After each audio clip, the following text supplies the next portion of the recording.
What's up, everybody? Welcome back to Track Talkers Season 2. Episode 3.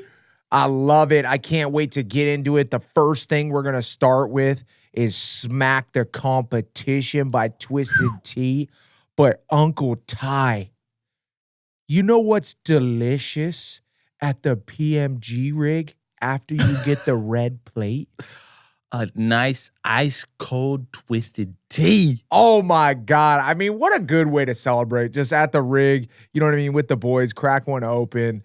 Oh, delicious. Smack the Competition this week. Bro, who is it? Bro, it's the whole Suzuki brand with the red plate after round 3, smacking everybody with their innovative new motorcycles. Bro. We still got the same motorcycle from 2012 or 2008, and we are holding the red plate. Bro, you know why I got my shades on? These are hater shades, bro, for all the people. Oh, I thought the light was too bright. The light is too bright for Suzuki right now, bro. This is insane. When you listen to Kenny in the press conference, he's talking about like, this is a movie, this is a dream. If you asked me if I was going to be here at this point, 3 rounds in with the red plate, you know, I don't know if he would have said, I don't know if he said he would have laughed or what he said, but he was definitely like, he wouldn't have believed it, you know, and I don't necessarily think I wouldn't have believed it. I definitely would have said the odds weren't as good as Jet or Chase to have the red plate, but this is like monumental for Ken Roczen. And I think one of the big things that, you know, he talked about this weekend and really like triggered something in my mind. He talked about at A2, this is when it happened. You know, this is when his big crash happened. Where would Ken Roczen be if he didn't have that crash? Like everybody talks about like, oh, Jet's this phenom and Tomac is like the fastest man on the planet. I mean, last week, the ride was just absolutely phenomenal, you know, but like, and Chase Sexton is so fast. Kenny literally, his arm was destroyed. Not only was his arm destroyed, but he has all these immune system problems, everything that goes along with it. Well, and too, that just started the snowball effect because he came back from that injury. And then in San Diego, like, what was it, like a year later? With Webb, yeah. With Webb, and destroyed, his other hand in that crash. And that was almost just as bad, I heard. So he had 2 back-to-back injuries where I think if you didn't have that first one, you never know, right? But like, and you can't play the what-if game, but Kenny has the capability and has the talents in him, and he's always had the talent in him to win a Supercross championship. And up to this point, he hasn't been able to get it done. That's why he has, 22 race wins and not a championship. Yeah. I mean, the most winningest rider in Supercross without an AMA Monster Energy Supercross Championship. 450. And 450. Yeah. I mean, yeah, it just goes back to like, if he didn't have that crash, what if? Yeah. You know, I mean, Ken Roczen he had Jet right in his tails with a bionic arm pretty much. The whole entire time.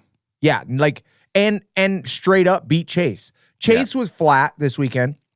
There's no question about it. I'm sure they'll get that figured out. We're going to dive more into that in the 450 And that's class. and like Chase's ride, like that type of ride, is just, I think it was unique to this event. And I don't think we'll see a ride like that very frequently from Chase. Yeah, I don't think so either. But we'll get into that a little bit more in the 450 class. But Ken Roczen, Suzuki has the red plate. I mean, that's insane, dude. How long? Let's bench race a little bit. How long does Suzuki keep the red plate? I mean, what? There's only a couple points separating. Yeah, I think it's 3. Yeah, 3 from him and Chase. And then I think like 7 points back or something is Jet.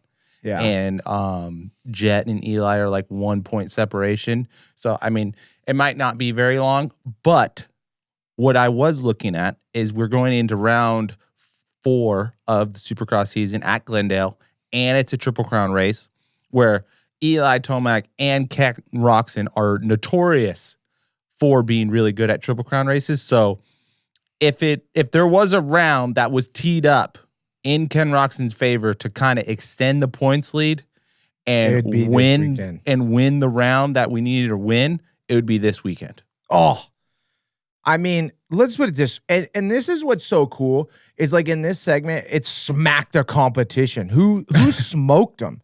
You know what I mean? And Kenny, you can't say Kenny is annihilating, but dude, Kenny's the best. How gnarly is it that Ken Roczen is the best guy so far in this series? There's no arguing. Yeah, he hasn't won, but he's been the best guy so far. Well, that's what I love about Supercross, and that's what's awesome about putting yourself on the line and racing every single Saturday night, because on paper right now, you have Jet Lawrence as the best talent, fastest talent, and then you have Chase Sexton, and then you have Eli Tomac.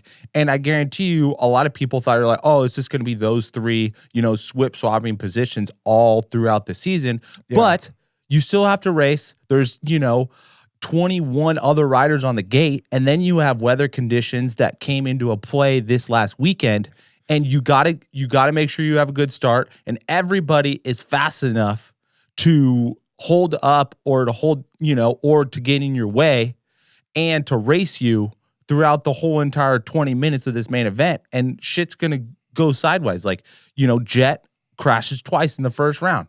And then, Chase crashes once in San Diego. And then, and then Eli Tomac crashed once. Like, if those mistakes cannot happen with this field and this depth.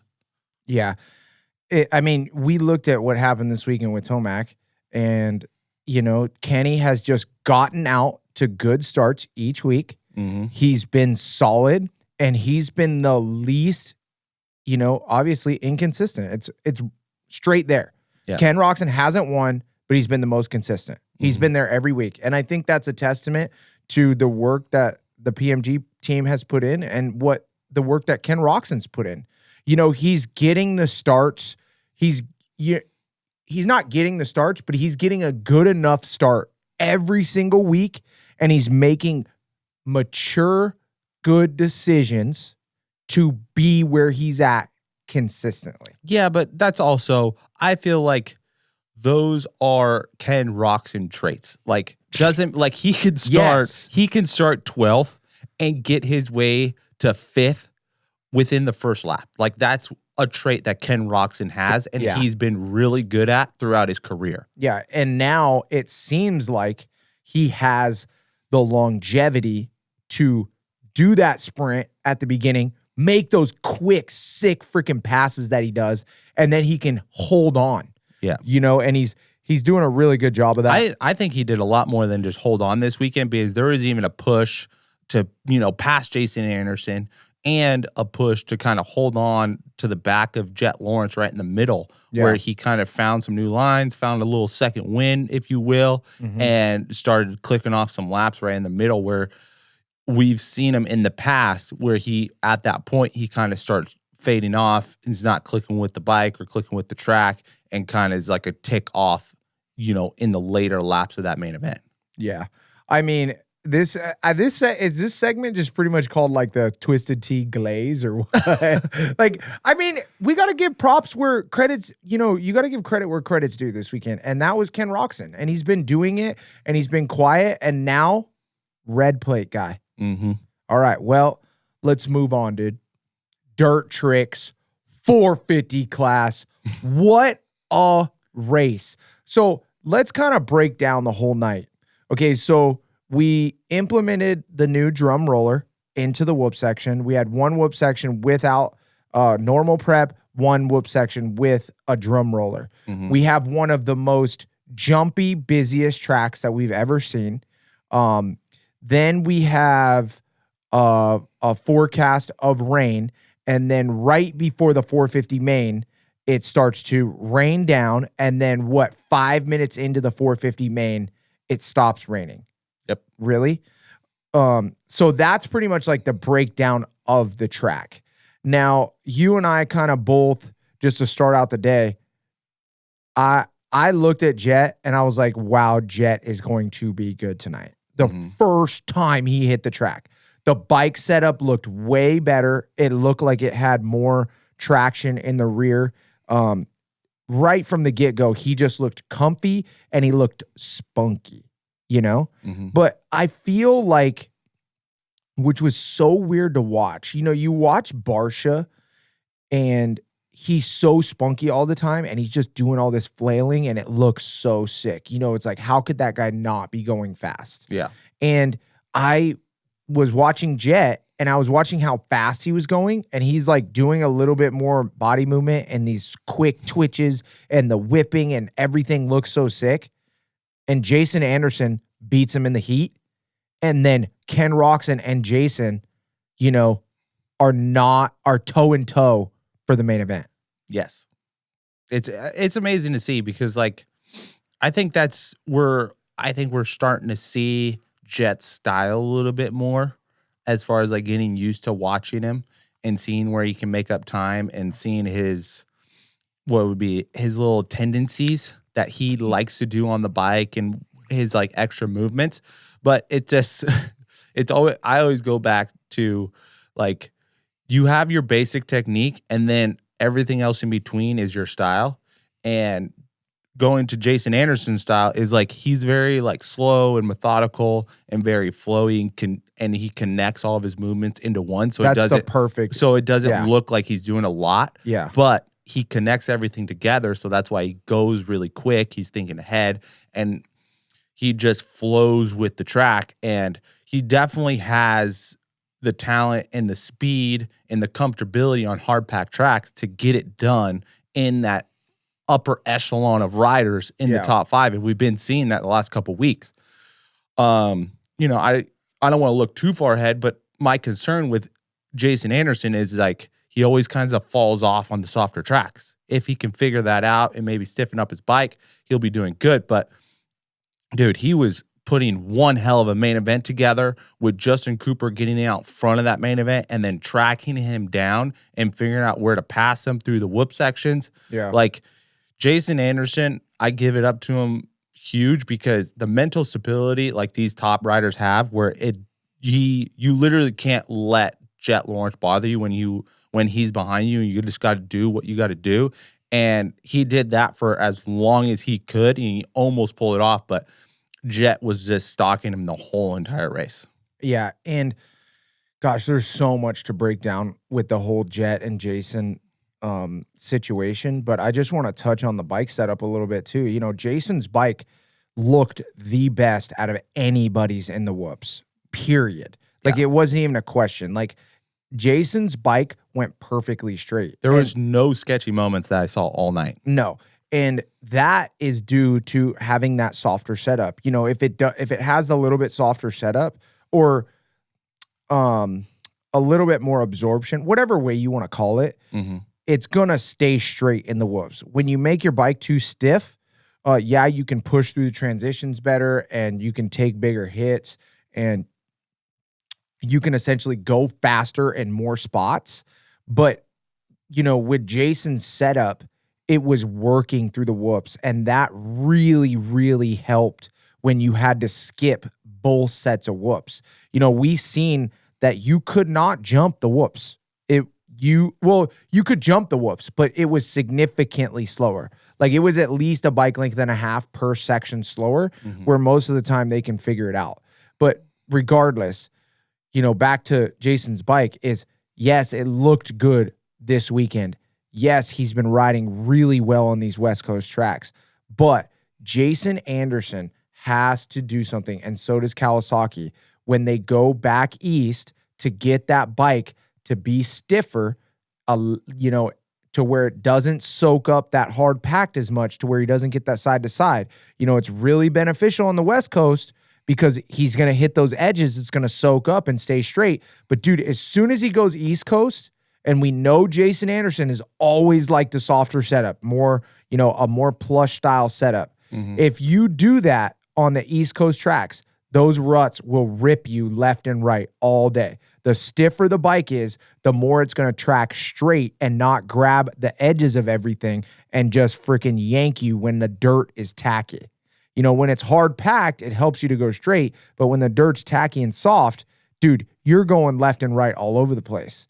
And I know it's a factory team, but as a rider, I know too, it's really hard to get away from a setup when you're successful on it. You know, like, hey, go to this. I want to go to a stiffer setup because I know I have to for back east. Or not even like you. I mean, there's so many things that you can do, especially on a factory level. And there's probably more than I can even imagine what you could do. Yeah. But like with his bike even being so low, when you get to softer locations like Indy, or we're not going to St. Louis, but like we are for the SMX playoffs, but yeah, but anyways, but like when you go to those softer tracks on the East Coast and there are those deep transitions and there's those kickers through the rhythm sections and stuff, when you have a lower settling bike, like there's only so much room for error on that bike, and either doesn't matter like if, you know, you're a privateer or, you know, or Jason Anderson, you're going to be not feeling comfortable and not being able to push through those rutted rhythm sections where you're going to have to change your bike setup, and they're going to figure it out as they go. But you can't, with the season, with the competition we have, you can't take 1 or 2 rounds in the middle of the season to figure that out. You have to figure it out before you get there. And they definitely probably know that going into it. Yeah. But are they going to go the right way or are they going to go the wrong way? And we will see. But what I want to switch over to is because what we can't skip over is Justin Cooper from the LCQ win to back up even shotting. more, bro. Back up even more. What? Back up to not getting it done in the heat race, not passing Freddie Noren on the last lap.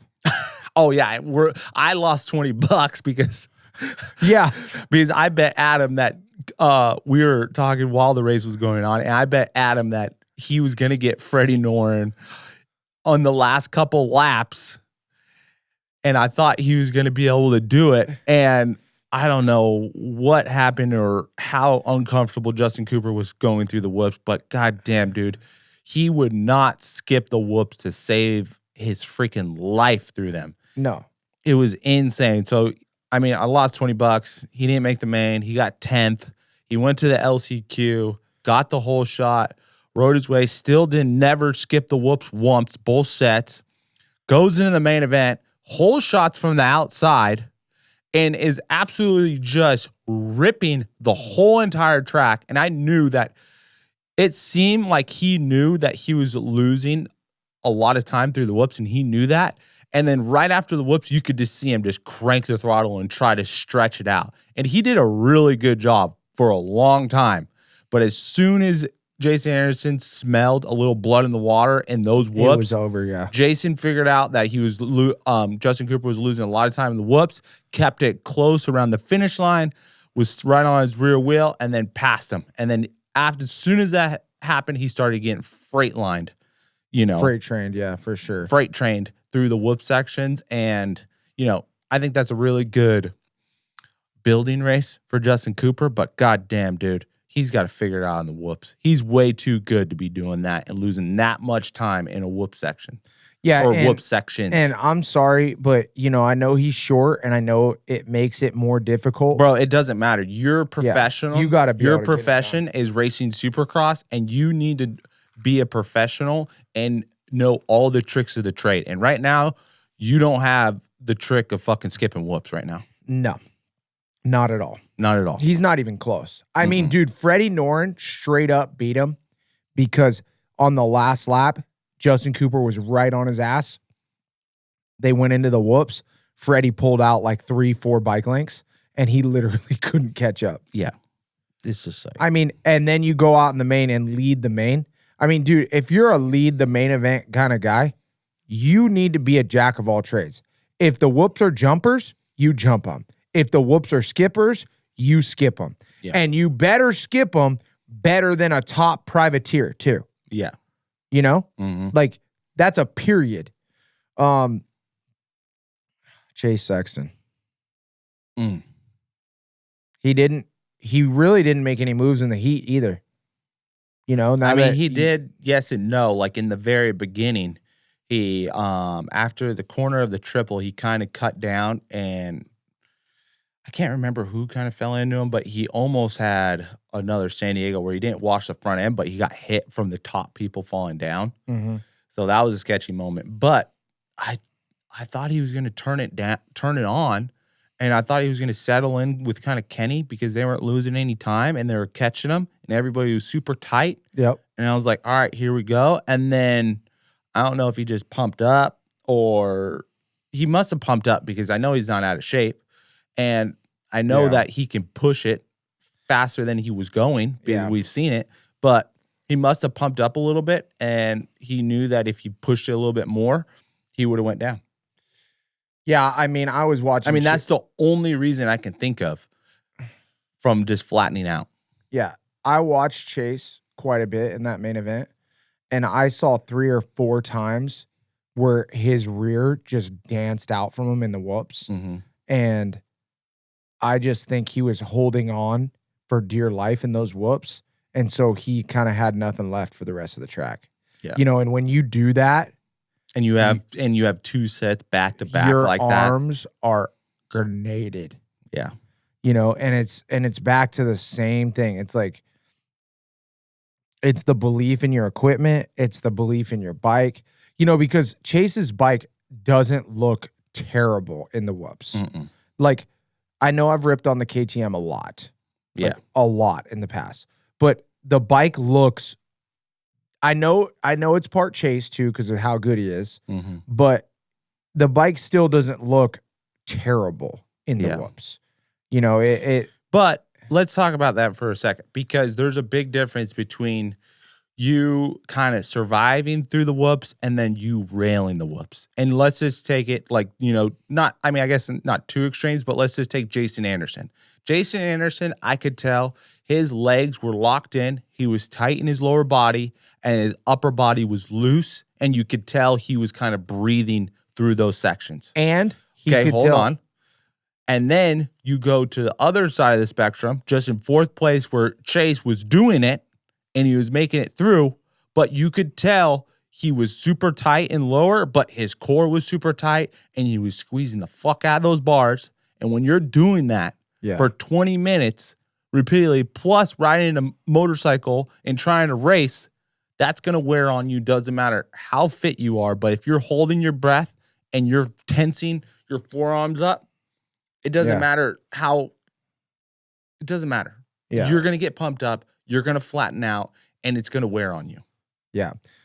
Like, for all you people out there, like, I know you guys get arm pump. You know, the regular Joes, you get arm pump. Oh, dude, I went riding probably 3 months ago, dude. I felt like my fingers didn't even work after 2 laps. That's what I mean. And that happens to the pro guys too, if their bike setup isn't perfect and they're not relaxed while they're riding. Yeah, and they're not feeling comfortable. The reason why they look so sick when they ride, and, you know, I mean, obviously I wasn't at a Chase Sexton level, but I, you know, made main events and did pretty good. And when you can loosen up and flow with the bike and you kind of know what's going on and you find that Jason Anderson rhythm, you don't have to grab onto your bars that hard. No. You're calculating everything and you're putting that front tire and you're balancing that bike to make the moves that you need to make to where it's practically effortless to ride your bike. Well, and when you have a bike that's tuned and you like it and you know what it's going to do, you can anticipate what the bike is going to do. So it's not going to do anything weird because you know what's already going to happen before it's going to happen. You know, if you hit a side of an edge or side of a kicker, you know your bike is going to hop left or right and you already shift that way. So it's not anything out of the ordinary. Where you get fucked in your mind is when you have that bike go out on you or that front end tuck in on you unexpectedly and you still got to save it. And that's where you tense up and you have those out of character moments where you got to save. And then it's just when you stack one of those on top of each other, and then you got to hit another whoop section on top of it. And then you have Ken Roczen in front of you, and then you have your Jet Lawrence right in front of him, and you don't want to lose any championship points. Shit happens fast. Yes. And that was like the perfect word. You know, it's like, as a rider, I really resonate with that, is uncharacteristic. When you have something that you're thinking that your bike is supposed to do, and you know your bike, and you're like, oh yeah, I got an idea of what I need to do. I've been doing this for my entire life. And then that bike steps out and you kind of looked and you don't know why the bike stepped out. Mm-hmm. That shit fucks you up. And Chase had a couple of those moments in the whoops where the bike stepped out, you know, and maybe he's seen the edge it kicked off of. Maybe he didn't, but maybe he thought that the bike wouldn't kick that much off that edge. And then all of a sudden he's like, oh shit, my bike off that little edge is going to do this big deflection. So I have to be ready at any moment. And then, like you said, it stacks and stacks and stacks. You got Ken Roczen in front of you, kind of pulling away. You got Jet out front. You're losing points. You know where Eli Tomac is. Oh shoot, I just saw Eli Tomac in freaking 15th place. Tonight's the night where I can capitalize and get the red plate. KTM's counting on me. I know I can do it. Oh shit. You know, you skip out and all of a sudden the shit just starts coming unraveled. Yeah, and we're not saying that he's there's no fucking way he's thinking about all those things at once, but that's just the amount of pressure created by all of those things, plus on top of the bike stepping out and, you know, making uncharacteristic movements. Yeah. It doesn't help. No, it doesn't help. Jason Anderson and Jet Lawrence's kind of dicing. You know, it was interesting. We seen Jet go for the same pass twice right after the finish. Mm-hmm. You know, and it's like Jason Anderson did a really, really good job. Jason Anderson was not letting him by, and Jet had to force a pass. Like, I was very surprised and a little like, okay, Jet. Like, he didn't hit him. Mm-hmm. Like, if I was at that point and I was Jet, I probably would have rubbed up against him a little bit. I know he took him really high, but that took a lot of thought process by Jet. Dude, he learned from last year that I know he won the championship last year, but the drama that he started with Jason was almost catastrophic. You know what I'm saying? Yes. Like, it very well could have gone a lot different way last year. If you start fucking with like Jason Anderson, Justin Barsha, or any one of these guys, Vince Freeze, you know, and you start hitting, dude, you see these guys every single weekend. There's going to be an opportunity that you forgot that you hit this guy last week, and he's not going to forget. And you leave the door just you up tiny bit open. And Jason Anderson, you know what Jason Anderson and these top guys remind me of too? What? They remind me of like assassins. You want to know why? We keep receipts. Well, no, it's not even that. You know what an assassin is good at? He's good at doing his job and making it kind of look like maybe it wasn't him. You know, like where Jason, he'll keep the receipt on that, and he's so good at riding that he'll take your front wheel out and kind of make it look like it wasn't on purpose. But he'll do it on purpose. And that's how good these guys are. And that's why you can't do that, bro. Because in practice, you know, something will happen and you'll piss Jason off, and then he'll know you're coming up and he'll look the opposite way and kind of fake out and then go towards you like he didn't hear you or some shit. You know what I mean? Like, that's how good these guys are. They know exactly what's going on. We all do. That shit is on purpose. Mm-hmm. They're going to say what they say on camera, but they're fucking lying. Okay. And like you said, you can't do that. When you're in a fight for a championship and you want to win the championship, you have to race respectfully.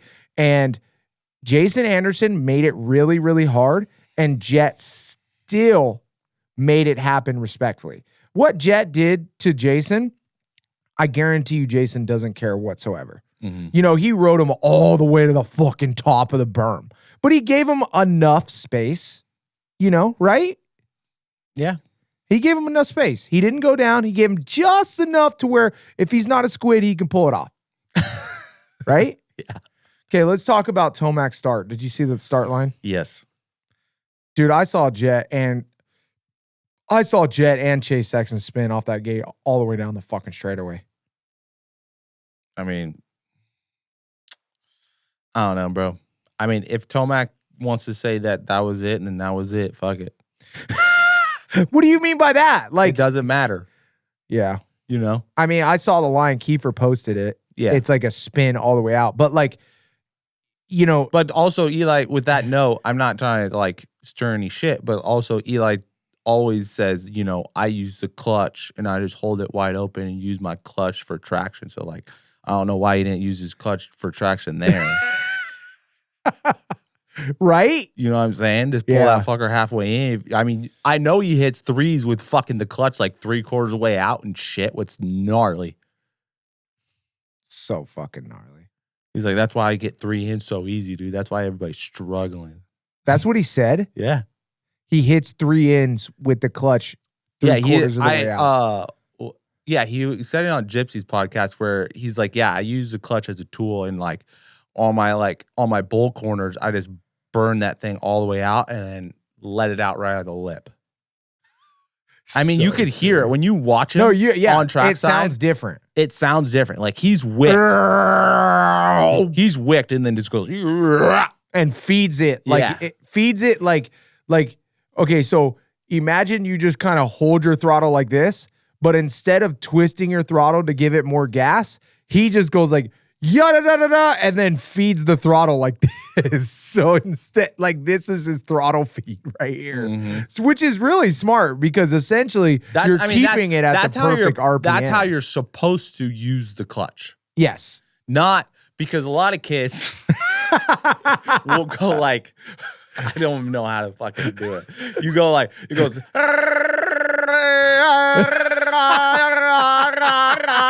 Like they like go on and off with the clutch. You know what I'm saying? Yes, 100%. Oh, that's fucking funny as hell. Yeah. Because Eli Tomac is not doing this with the clutch. Ever. He's going like this. Ever. It's the sickest throttle feed you've ever fucking seen. Yes. So smooth, that's why precise. That's why he loves the cable clutch. Yeah. He says, fuck the hydraulic clutch. Yeah, I want to feel that thing. Yeah. I want to feel that thing. I want to feel that thing burn. Oh my gosh. Oh, that's so amazing. Hey, we need to talk. No, but hold on. One more thing. I thought of something crazy. Is that why Justin Cooper got the whole shot?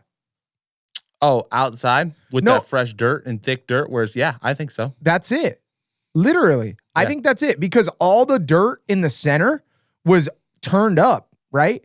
By the straightaway. You mean pushed out and just hard pack? Pushed out and like glazed off from all the tires. Yeah. And Justin Cooper was on the outside where there was probably brand new fresh dirt with the Star Yamaha and just yeeted it. And too, on the outside, I believe, like, you know how they cover it with the tough blocks during the race and then the mechanics area are walking on it? That's probably a big patch right there that he went over on the outside. Wow. They were probably covering it for him and keeping it drier. I mean, unwillingly. Yeah, unknowingly. Unknowingly. Sure. Yeah. For sure. Yeah. Okay, what else? Dude, I want to talk about what a bummer for Aaron Plessinger. Bro, I felt like this was like he came out to A2 and was like, I need to get my shit together. I need to step it up. And he was looking good in practice, looking good in his heat race, and even looking good in the main event. And then just some bad fortune, and he went down freaking hard and rode off the track. Dude, I saw his ass get tangled up with Ferrandis. Yeah, that's what I'm saying. But they were doing good. Yeah, but what happened? I don't know. I didn't even see it. I just know that Ferrandis's bike was in Plessinger's bike and like literally just. I don't know. Both of them were ripping. Yes, Ferrandis and Plessinger were both like at this point. Yeah, we'll save that for later. I want to save that for later. Well, I don't know. I didn't see the crash. We'll pull it up. We'll pull it up because I saw the end of the replay of the crash, and I know Ferrandis and those guys, Ferrandis and AP, were stuck together. Okay. I was just bummed because I thought he looked good all day. He finally looked a little spicy. He did look good. I'll find the crash before the end of this episode. But let's look at the 450 points. We know Ken Roczen's in the lead, right? Then it's Chase Sexton. And then I believe it's Jet and Tomac. It's definitely not. Is it Tomac? Is it Jet then Tomac? I believe. Okay, here we go. Ken Roczen, 62 points. Chase Sexton, 59 points, 3 points back. Jet Lawrence, 57 points, 5 points back. Eli Tomac, 57 points, 5 points back. So right now, Jet and Eli are tied. Cooper Webb, 52, 10 points back. Jason Anderson, 49 at 13 points back. Hunter Lawrence, 45, 17 points back. Justin Cooper, 42. Justin Barsha, 42. Malcolm Stewart, 42. That's your top 10. Where's Justin Cooper in the championship? Justin Cooper's 8. Damn, that's really good. That's not bad at all. No, that's really good. Especially for not making the main out of the heat. And for jumping whoops the whole entire night. That's what I mean. We should try to get him on the phone. Like in a couple weeks or something when he does better. Yeah. But dude, he did really good. It was just a bummer to see because for let's just be real for a second. For that caliber rider, for Justin Cooper to not feel comfortable enough to skip the whoops. Dude, you know how big of an ego? I heard Eli was having trouble too. Dude, he was having huge trouble in the whoops. And you know Cooper was too, because he did not have a good night. No, but so something, I mean, I don't know. I don't want to put Yamaha in a whole category of struggling with the whoops this weekend, but it definitely seemed like it. I mean, I do. Look at the results. Yeah, but dude, Justin Eli, Cooper 6. I mean, Eli came from last, and Cooper Webb didn't come from last and got 8th behind Eli Tomac. I know, they're all 6, 7, and 8. I mean, you're going to tell me that ain't a whoop issue at Star? No, I mean, Eli Tomac, I think, would have made it happen if he was in the front. Bruh, let's segue this. You ready? Yeah. Welcome to the Stan Benson Racing 250 class. You know who they need to talk to? Our boy Deegan, because he fucking figured out the fucking whoops this weekend, baby. Fucking fastest man in the whoops. Am I lying? No. What? I mean, Jason Anderson was pretty fucking quick if you want to make a segue from 450 to 250. Jason Anderson was ripping that shit. Dude, he was, but I'm sorry, Hayden Deegan had to be at least 1 or 2. Out of everybody. We can say Jason was number 1, but out of everybody in that section, there's no way Hayden Deegan wasn't 1 or 2 out of everybody. You want to bring up the segment times right now? I will. I'm going to bring up the segment times right now. Dude, he was so fast in the whoops. And they said they worked on his suspension all week long. Yeah, but he must have worked on his suspension in California. Yes. Yes, he did. Yeah. He said he worked with his suspension guy in California. And then what they also did was worked on his start technique. He said he said that he lost some of his start technique by doing so many starts that he had to go back to and not necessarily change his start technique, but go back and put some emphasis and focus on a few things that he relaxed on to tighten it up. And then that was the difference. And what I've also noticed is on his second time qualifying where they do the simulation start, he participated in the simulation start and got second. So he made sure that his shit was on point, where in the weeks past, he wasn't a participant in the simulation start. He was starting last and doing his own thing and kind of going up to speed on his own pace. Scroll sideways. Okay, fuck. Where are the segment breakdowns? I don't know. I've looked for them before. And no, I found the segments. But I don't know where the segment, where did they separate them into? Oh, yeah. What segment is the both whoops? Yes. Well, give me the times of each segment. Fucking Okay, segment 1, 10 seconds. Segment 2. Segment 1's probably because you have the start. I mean, you have the finish line, and then I would say segment 1 is that first rhythm section after the finish line and both whoops.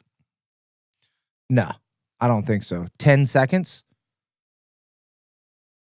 We really do got to figure this shit out because I haven't. Usually on the old app, it's like super easy to find, but how long is segment 2?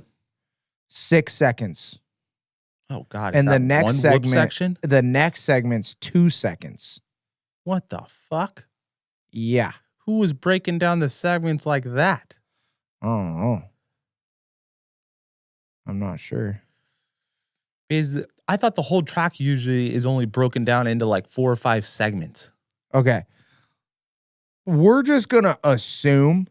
That segment 2 is the whoops. Is the whoops. Okay. Okay. So because Deegan was the fastest. I mean, it could literally just be the sand corner. It could be. There's no way it's the sand. It's probably the whoops because 6.7 seconds sounds about right.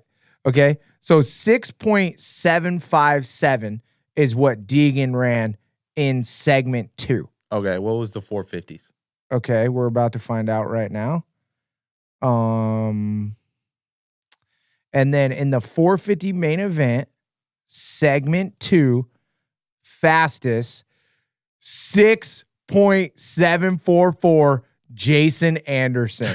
So our 1,000th of a second. Yes. So our boy, oh wow, that's interesting. What? Sexton was second fastest as a 6.75.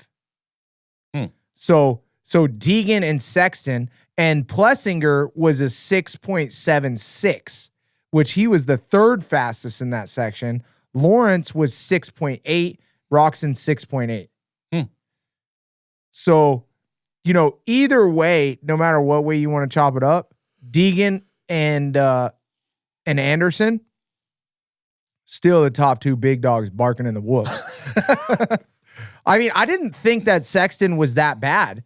So, like, obviously Sexton, had some good passes, but he had some big sketchy moments. But either way, let's go. Let's just look at this. Okay. Where's our boy Eli? Eli's 7th. Webb is 8th. And Justin Cooper's 12th. In that segment. Then that's for sure the whoops. That's what I'm saying. It's got to be the whoops. Because I guarantee you Justin Cooper's in the top 5 or, top 3 of fastest segments around the whole entire rest of the track. Oh, without a doubt. Let's look. Here we go. Nope. Nope. Oh, there you go. Justin Cooper, segment 8, though. Fastest in the main event out of anybody. The fastest one out of anybody Justin Cooper was in segment 8, which is a 10-second segment. Is that the final segment or what segment was that? Second to last segment. Okay. So then that's probably the Supercross triple and that long rhythm. No, I think it's the 2 rhythms back to back because the last segment's only another 6 seconds. We really got to figure out where the track breakdown segment thing is because they usually had a map that showed you. It would be right at the top. Yeah. But anyways, let's get back to the 250s. Okay. Deegan's a dog. Right? Tell me something that we don't know. Okay. What do we think about Juju? Is this catastrophic? Is this a mild off weekend? Bro, does Juju still have the red plate? Enough said, bruh. Enough said. Juju got second. Yeah. What the fuck else is he supposed to do? I don't know. There's nothing else you can do. You know what I'm saying? Especially when Deegan gets the fucking whole shot. And look at how inconsistent Deegan has been. This is round 3 and he just won his first round? Yeah. Oh, here we go. What? Timing sector map. Fucking bam. Here we go. We're going to find out. Oh, segment 2. It's only the first whoop section. Segment 3 is the second whoop section. That's the 2-second one? Yeah. The super short one. So let's go back. Let's freaking we're gonna go back. We're gonna do some simple math. Give me segment 1 and segment 2. Okay, I love it. Jason Anderson, fast AF. We know that. Segment 2, which is the first set of whoops. What was Jason in segment 1? No. 6.744. 6.744. And 2.559. Plus what? 559. 559. Okay. Okay. That's 9.303. Okay. That was Jason. Okay. Let's see what we got with our boy Deegs. Okay, 250 main event. Scrolling here. So he was a 6.755. 6.757. 757. Okay. And a 2.605. 2.605. He was a 9.362. So he was 0.2 seconds slower. No, he was 6,000ths of a second slower. Okay, put this in. You ready for this? This is Cole Davies. Yeah. He's a 10th of a second faster than Deegan in the second segment.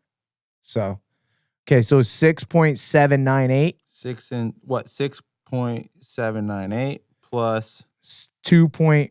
510.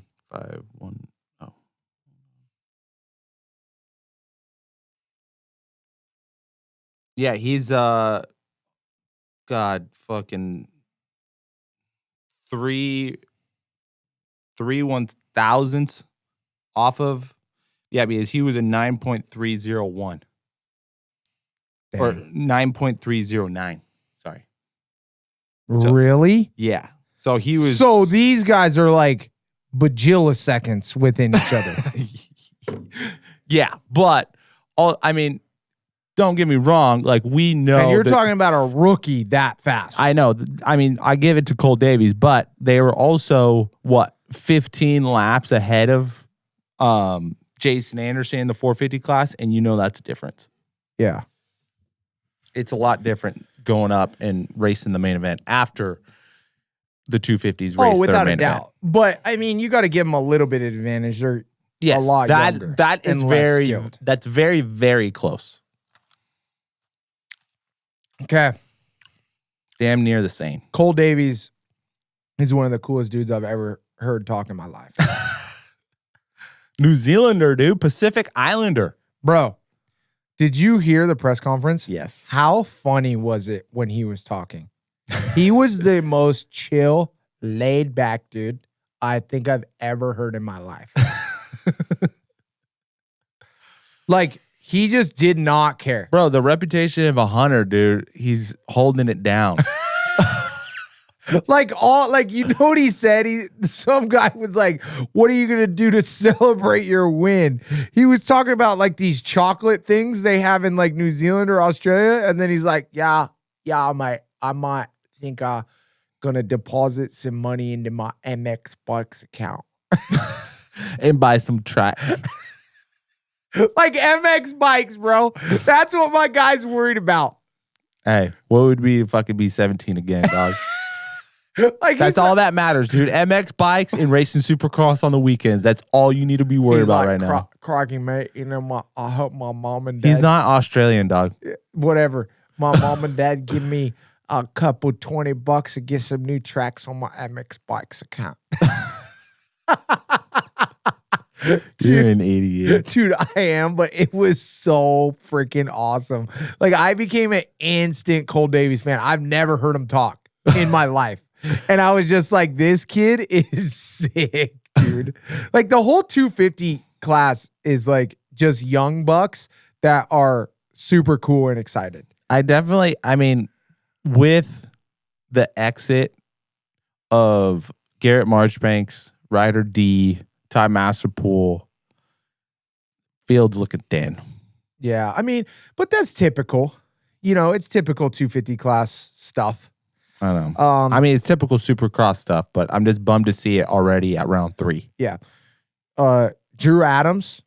Hey, ripping. 7th place behind Joe Shimoda. Let's read off the list. Hayden Deegan, Julian Beaumer, Cole Davies, Jordan Smith, Cody Schock, Joe Shimoda, Michael Moseman, Drew Adams. I mean, the only guy, I guess he did win a race tonight.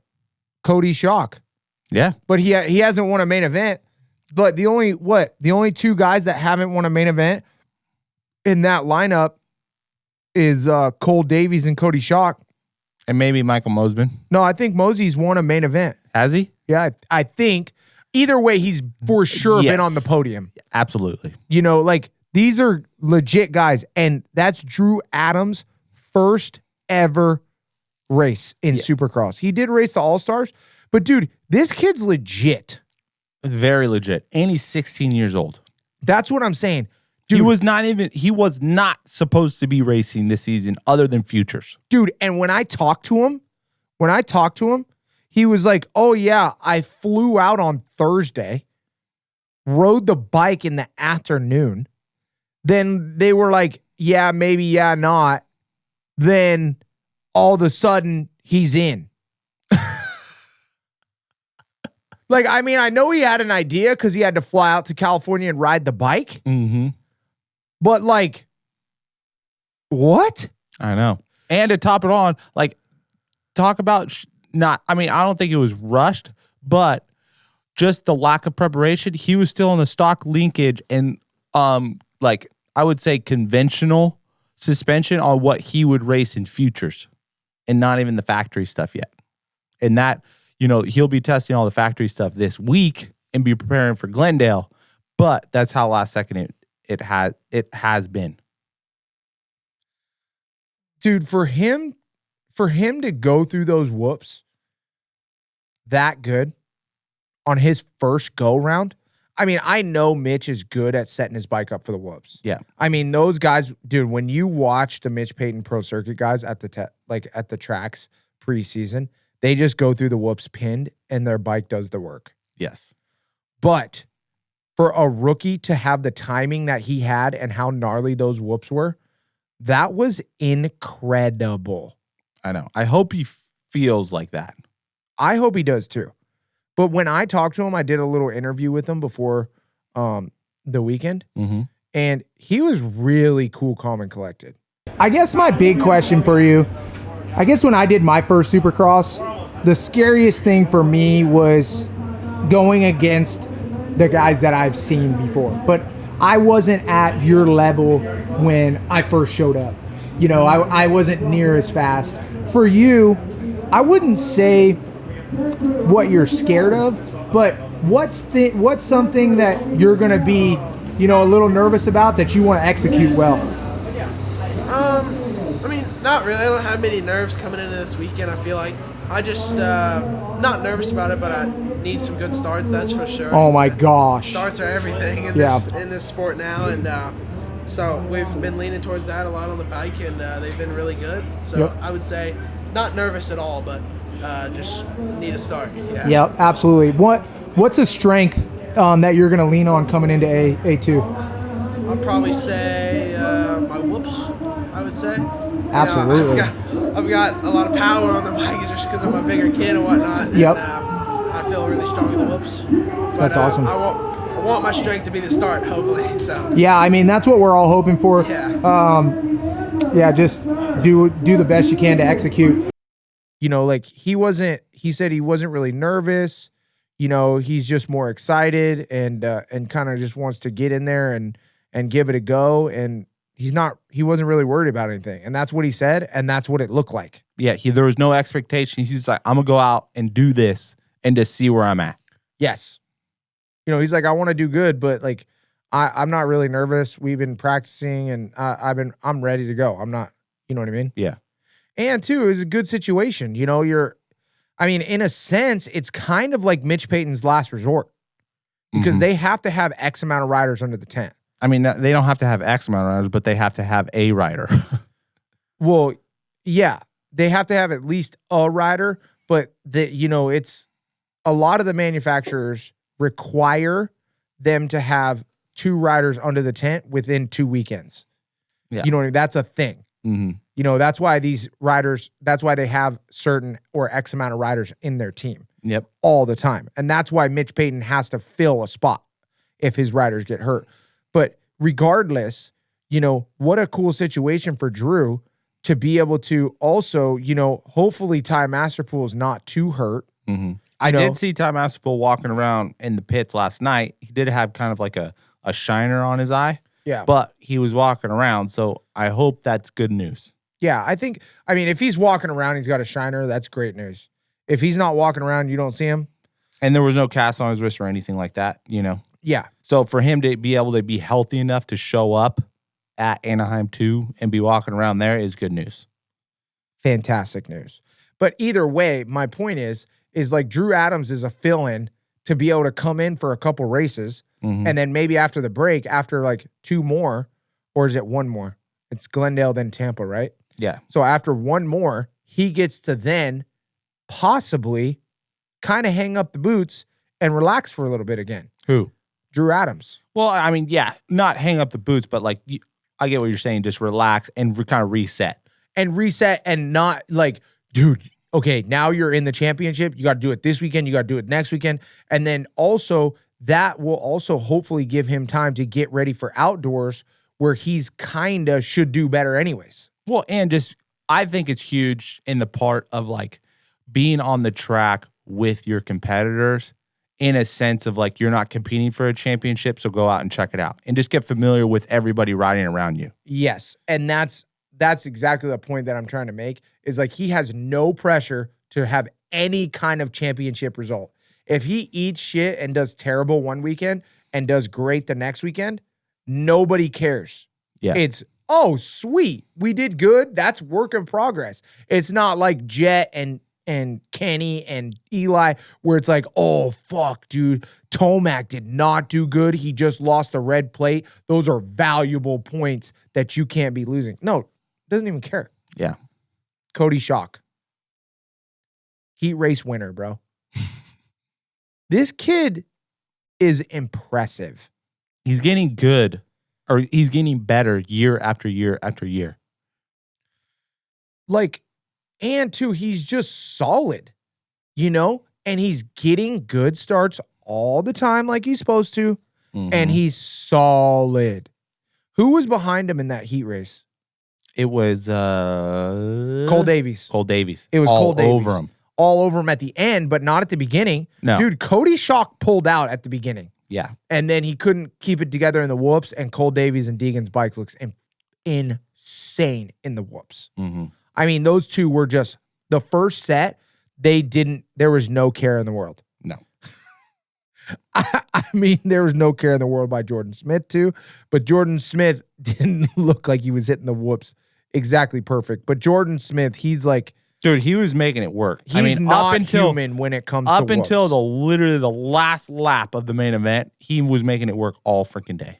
I've never seen a guy send it so sketchily in the whoops and like also at the same time that it looks sketchy, totally under control.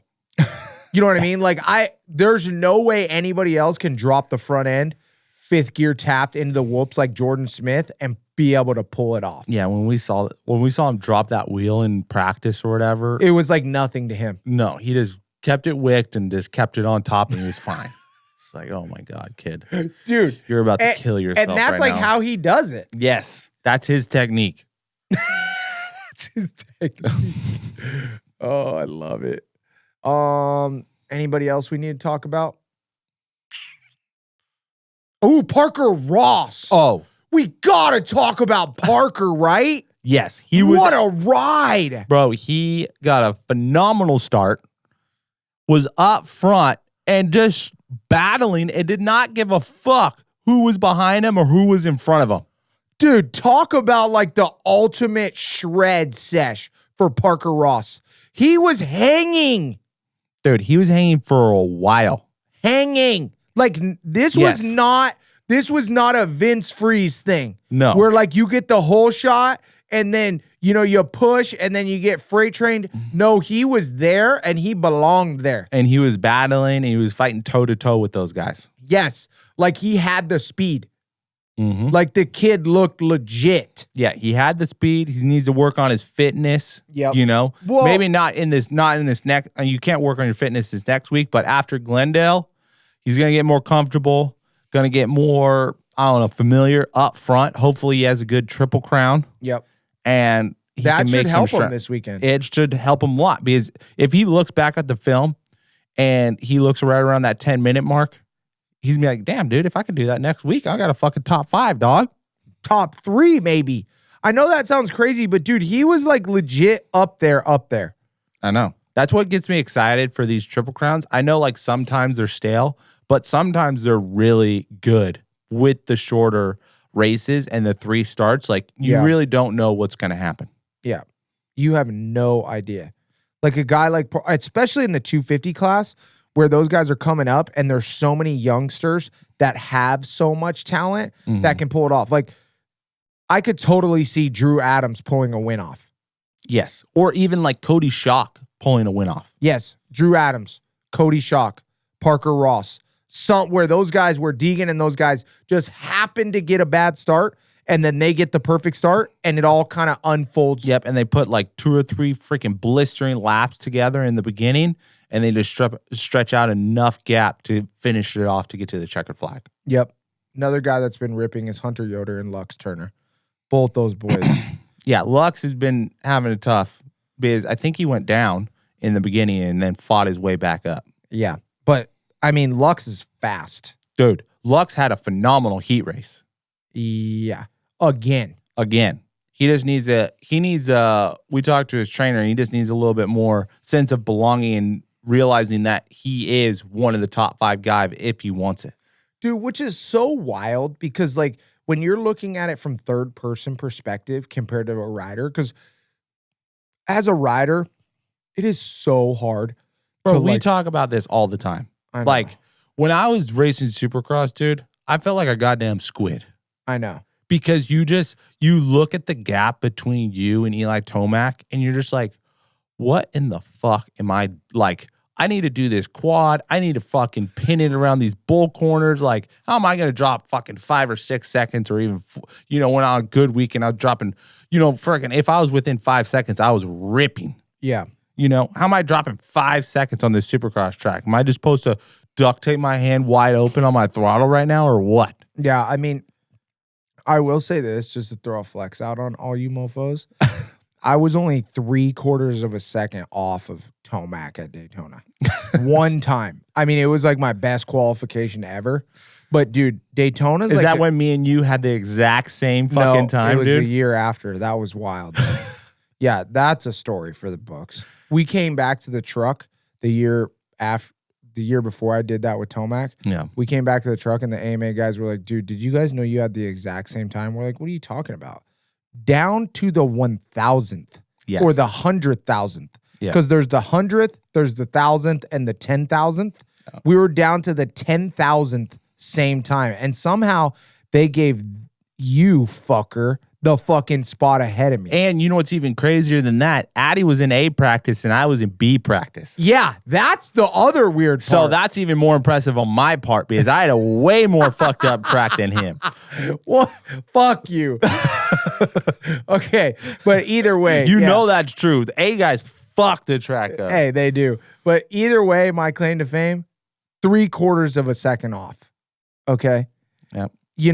And these guys in this 250 class, they can do it. They can make up that time. It's a line here. It's a line there. All of a sudden, Triple Crown opening up opportunity for everybody. Well, and too, let's just talk about how much confidence you get just by hole shotting a main event or just a race in that aspect.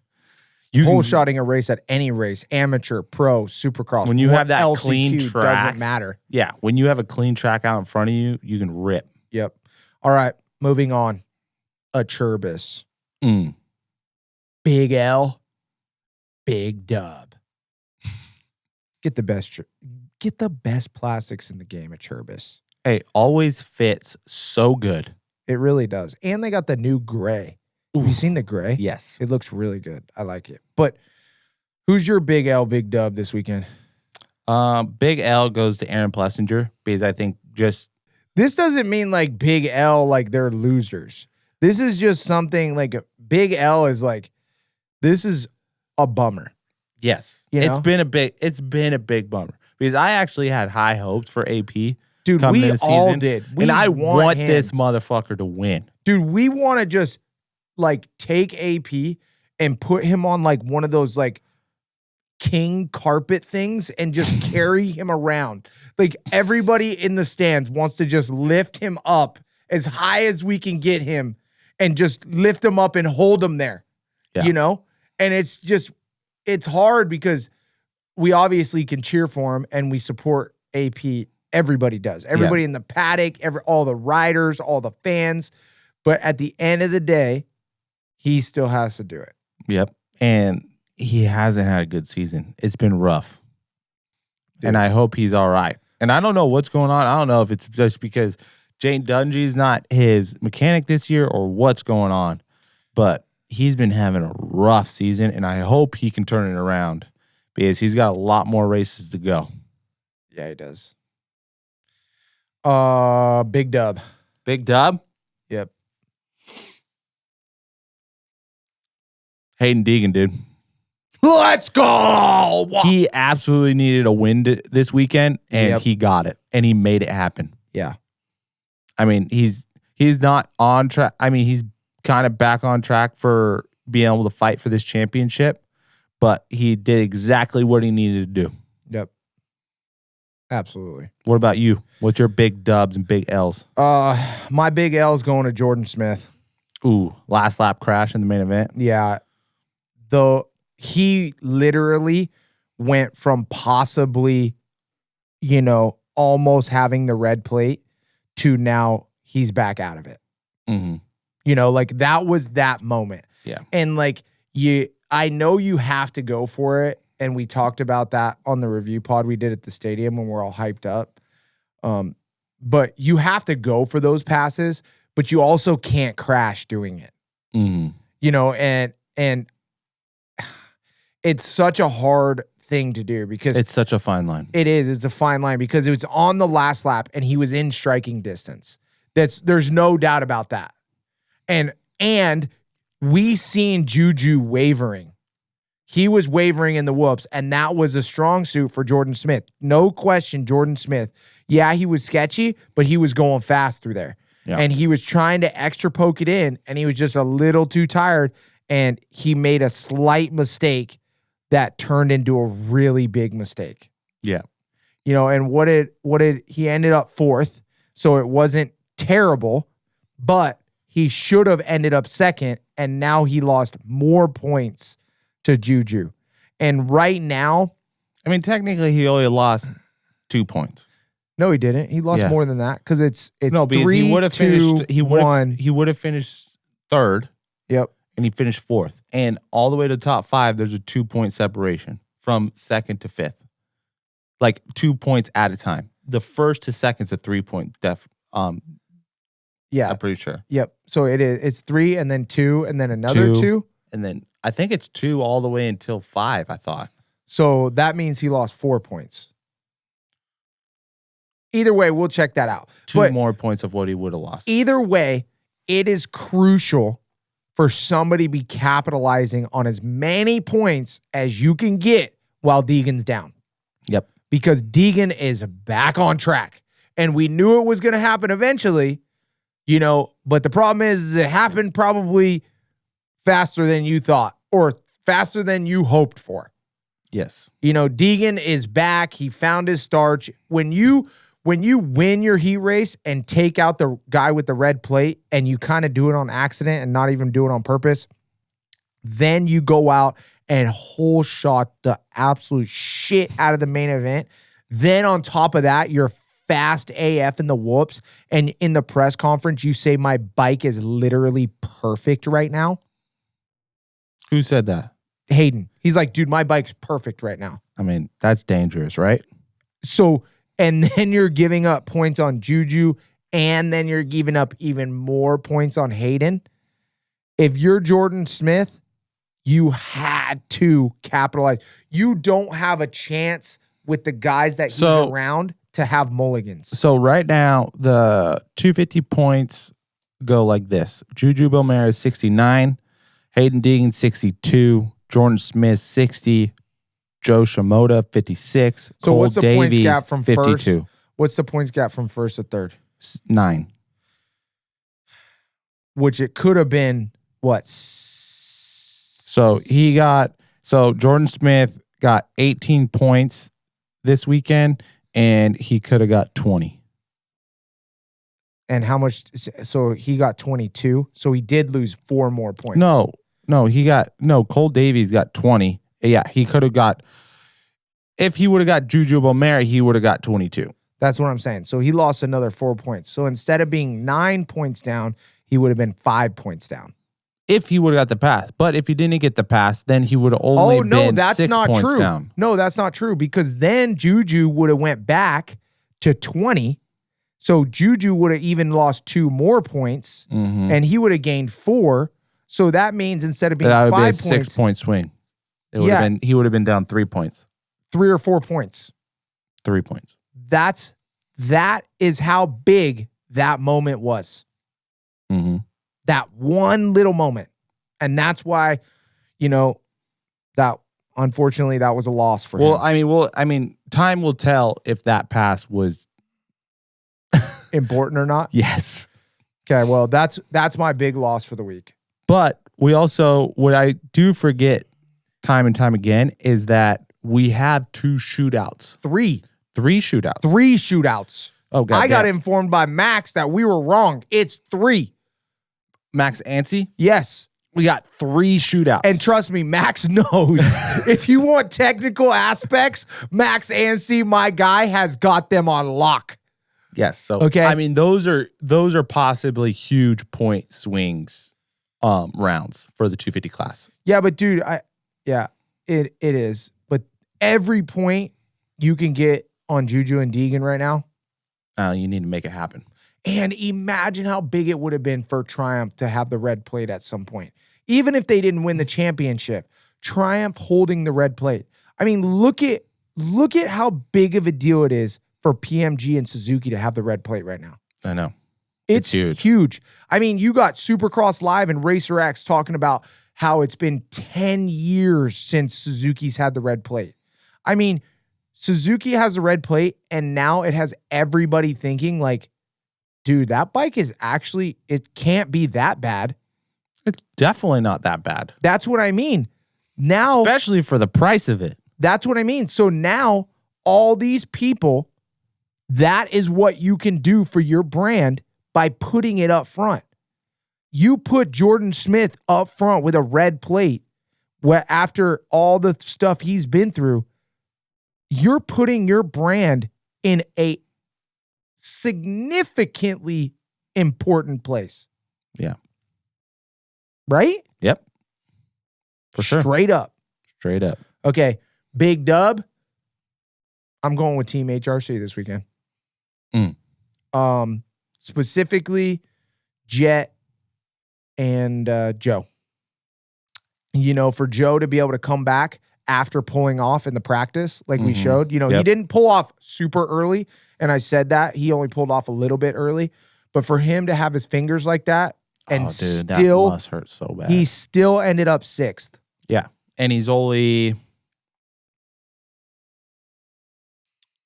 well, he has 56 points. So, he's 14 or 13 points back. But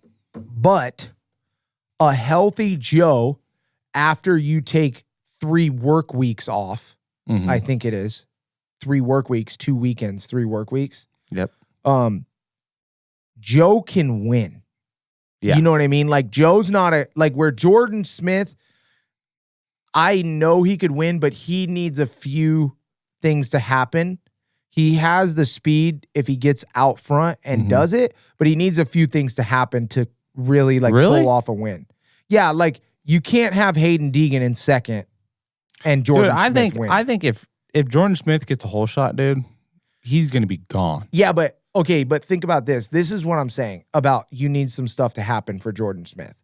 If Jordan Smith gets the whole shot and Hayden Deegan is right behind him, it's going to be tough to get the win. And you don't think Joe Shimoda, if he gets the whole shot, you don't think Hayden Deegan can track him down?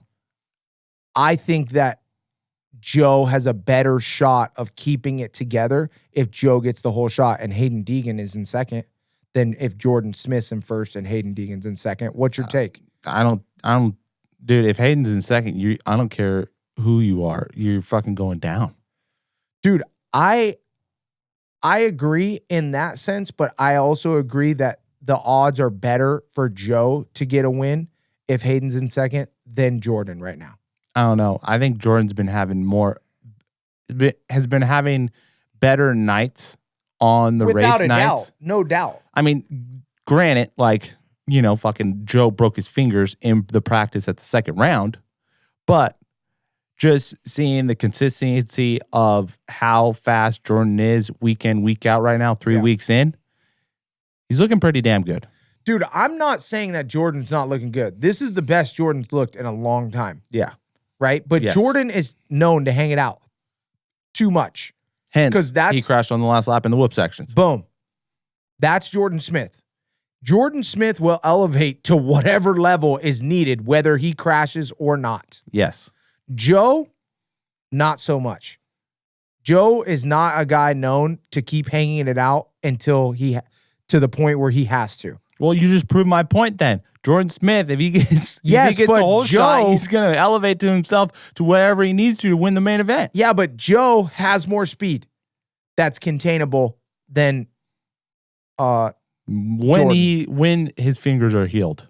yes. And that's what I'm saying. If. He takes the 3 work weeks off. That's why he gets the big dub this weekend. Well, half the big dub, because he got the points he needed. He did it this weekend, which means he knows he can do it next weekend. He'll have some shorter races. So hopefully he can, do a little bit better and stay just close enough in the points race to maybe have a shot after getting healthy for 3 weeks. Okay. Big dub, Jet Lawrence. I don't know what to tell you, bro. I mean, another rider that needed to win, and he got it done. And did it. Yeah. He needed to win, and he got it done. And, you whether you're a fan of Jet or you're not a fan of Jet, you got to respect it. Mm-hmm. I love Ken Roczen. I love Chase Sexton. Those are my guys that I cheer for, And I also love Eli Tomac. He's an American hero. What do you want me to say? I don't know. He's an American hero. He is, straight up. I don't know what to say. Jet, I'm not a fan of Jet, but with how hard I work to race and to see how good that kid is, you have to respect him. I respect what Jet does. He's a bad mofo. Did you see that Red Bull film that came out with Jet and Hunter? And it was actually Chase that was in it, but it was like they did like preparation to get to A1. And then they did the night of A1 as well. No, I didn't. It was pretty cool.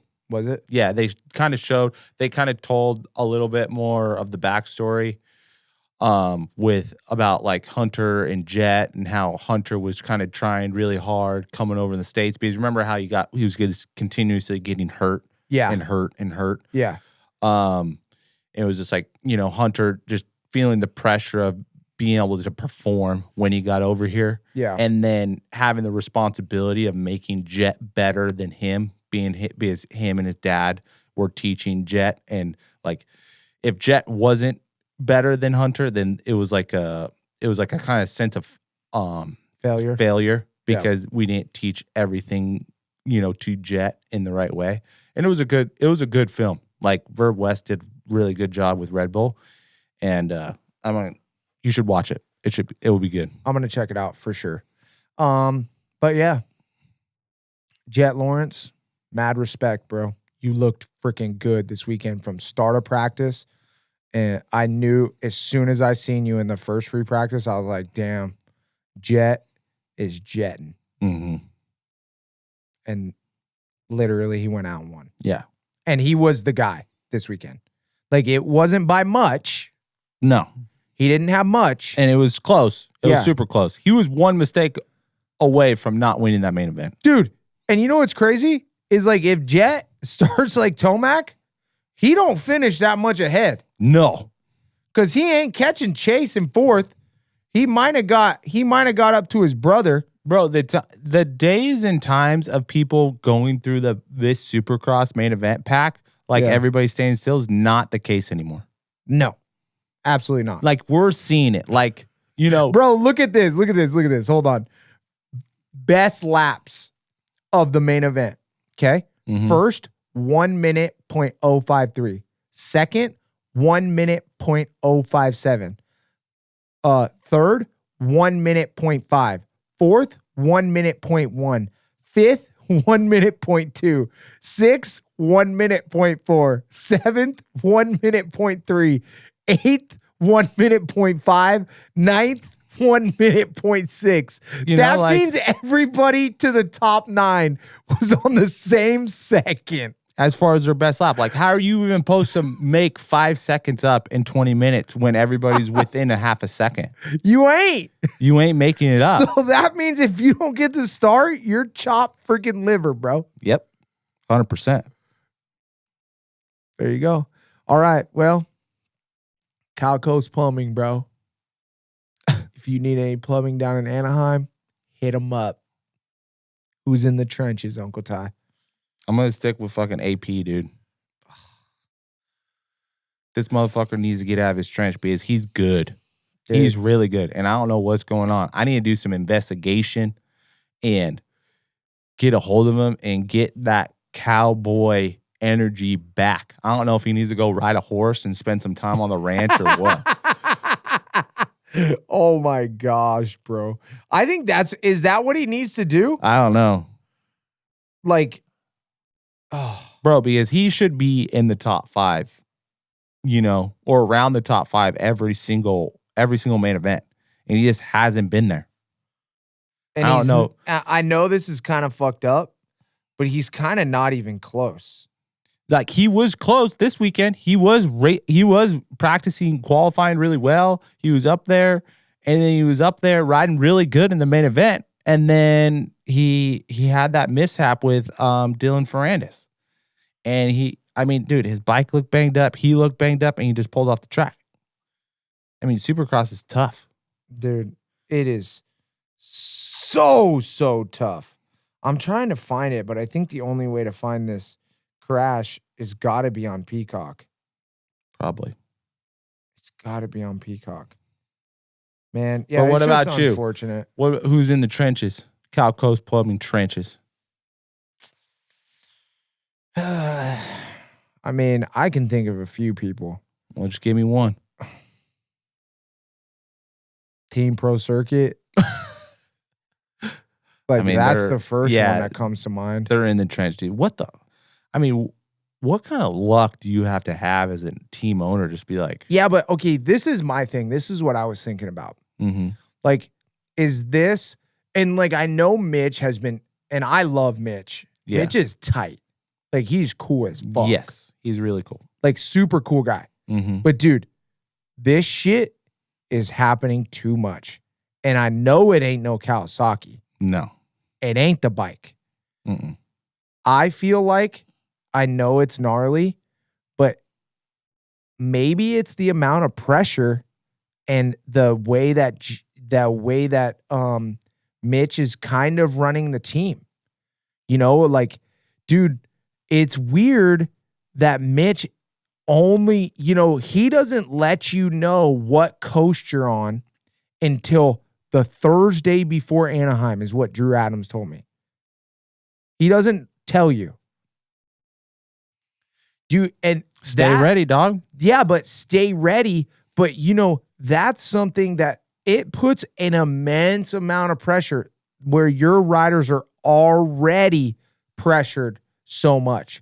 And a lot of his guys get hurt and then they come back. And I feel like there's a high expectation put on those riders all the time where to then be hurt and go out and perform. And you and I both know we've been hurt. It takes a while to get back. Yeah. You can't just step back into it. because your body's not there. You're not in riding shape. You're not tuned in. And if you try to force it, you're toast. You're going to crash. You're not sharp enough. Your body's not fit enough. There's too many things going on. You know, and it's hard because Mitch has had the formula before. Mm-hmm. I think Mitch still has the formula. I think it's just a run of bad luck because I mean we're saying this now, dude, but as soon as but we say this now, but like going into Tampa, we could see a Mitch Payton Pro Circuit Kawasaki sweep on the podium. You're right. With Levi Kitchen, Cameron McAdoo, and Seth Hamaker. You're right. And they could dominate the East Coast. I mean, I highly doubt it with Max Anstey.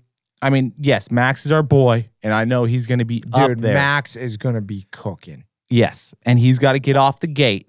Well, here's the deal. What? This is the deal. Max was phenomenal on the Suzuki out of the hole. Okay. Mm-hmm. He then has the Star Yamaha that he's good at. Plus, on top of all that, they just did all the fucking R&D for Max for the fucking suspension testing. And Davies and Deegan's bike look the best they've ever looked this weekend. So you know that's getting at least tested by Max, right? Dude, Drew Adams was on fucking amateur shit this weekend. Mm-hmm. That's not helping Levi Kitchen or McAdoo. Bro, Drew Adams is not a test dummy for Levi Kitchen or Cameron McAdoo. That's what I mean. Seth so Hamaker. They're not getting any R&D like Max is getting. Bro, I guarantee you, and you know this, something. What? Guarantee me something. Cole Davies and Hayden Deegan are not have any sort of comparison with setup towards Max. Bro, you telling me Max ain't gonna want to try it? No. Max is like the guy that wants to try everything. He's gonna try it, bro. Max is huge compared to Cole Davies and Hayden Deegan. Yes, but you know that it's not necessarily about the size. The spring rates could be totally different, or the amount of air in the fork, whatever you want to call it. But the formula that they're using for that speed can translate. Okay, then tell me this. Chase Sexton, Aaron Plessinger, what's going on? Maybe AP don't like his setup. Max, Jet Lawrence, Hunter Lawrence is a different guy. Max is like that's literally what I just said. Yeah, but Max, he likes everything. Max used one time he used my shock, his forks. Like Max doesn't care, bro. He tries it all. I don't know. I just think there's but he uses it all to make his own. Yes, but he gets the data. That's all I'm trying to say, Ty. Fuck, bro. He gets the data. Yeah, but you're trying to put it in a negative way that Mitch Payton doesn't have riders out there to give data to Cameron McAdoo and Levi Kitchen. Okay. Let's put it this way. This is all I'm trying to say. Okay? If Garrett Marchbanks went out and Levi Kitchen was healthy and they went out to the West Coast and they were struggling at the first couple rounds, okay, then they would know on that new 250 that maybe that wasn't working as well. Then by the third or fourth round, Cameron or Levi Kitchen and Garrett Marchbanks tried a new setting and got better because they were struggling at the first round or first and second round. And then they came out and they won. Yeah. And they made a better setup. You don't think that would have been an advantage to Cameron McAdoo? I'm just saying that's a lot of hypotheticals. Bro, that's what happened with Hayden Deegan. What? He went out to the first couple rounds. He said he was struggling with his bike setup. Did he not? Yes. Then he worked all this week and the last 2 weeks to get his bike set up. And now he's in the press conference saying his bike is perfect. Yeah, but he got second last week.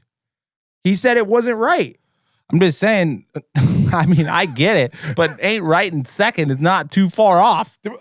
But ain't right in second ain't good enough for Deegan. And you told me that Bro, Honda we gotta move on. You told me that Honda never even changed a goddamn thing on Jet's bike this week, and it's been the same setup since round 2, and he just won. That's what they said. I don't believe him. When he came out to the whoop section and seen that shock, and I seen that shock getting actual traction, you're going to tell me that wasn't a little change? I'm just saying. And then he goes out to the second practice and says, oh, we lost some traction. Yeah, dog, I told you, Lars. We had a conversation. I told you your bike was hooking up. I was right.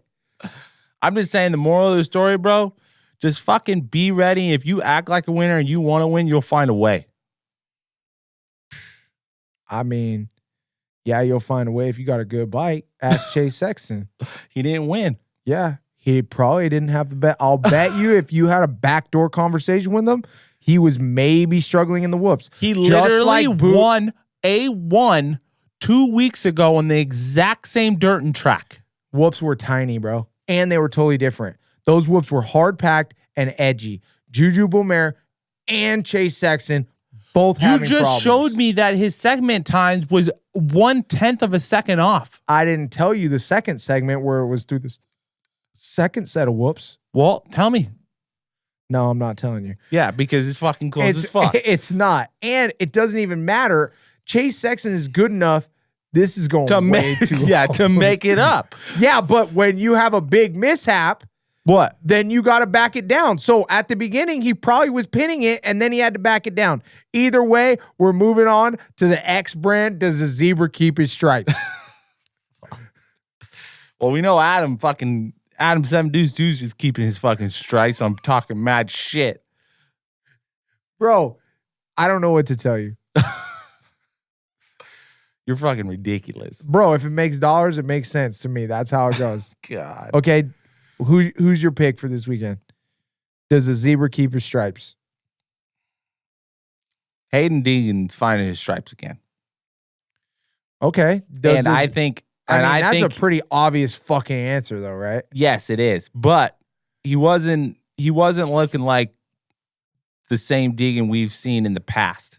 And I think he's starting to find the right recipe to start clicking off wins.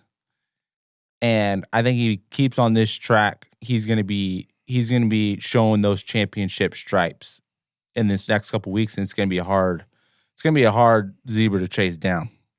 It is, but I think the only kryptonite for Hayden is how good Juju's starts have been. I mean, Juju has been out front pretty much. What happened in the heat race? He got the whole shot, and Hayden Deegan took him out. And tracked him down, right? Yes, but... And passed him. But... And won. With the 450 class. Okay. Ken Roczen hasn't won yet, and he has the red plate. What's been the difference? His first lap passes and how good his starts have been. Hayden can't do that. Does Hayden keep his stripes of, shitty starting, or does he earn new ones like he did this weekend? So is that your zebra stripes? Yes. I'm asking you that question. Do you think that what Hayden Deegan did this weekend is repeatable for the rest of the season? I think the formula that he found this week on what he needs to work on, if he keeps on doing that, it's in the right direction of keeping the stripes of winning main events and clicking off championship points and closing the gap on Juju. Well, time will tell. Time will tell. Right? Glenn D. I mean, we have 3 main event starts coming up in this weekend, so we'll find out who's going to be the most consistent on starts. Yeah, we are. We're going to find out real quick. Yes. All right, well, season 2, episode 3. Anything else? Make sure you guys watch next week. Yeah, and like and subscribe and share with your friends. We love y'all. Thanks for watching season 2, episode 3. Peace. Later.